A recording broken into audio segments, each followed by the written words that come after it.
At saka sobrang na-appreciate namin na kahit sino yung tumutungtong dito sa stage, nag-cheer talaga kayo. Kaya maraming salamat po. And,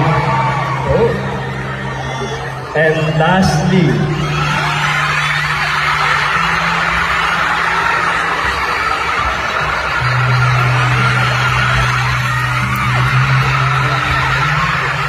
Ashley Malviga,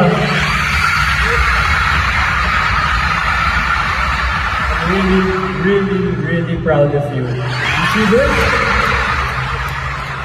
I'm galing, you know, Ash, I truly want to say that I truly appreciate you, you know. I'm starting my journey, you know, I wouldn't have wished it done with anyone else.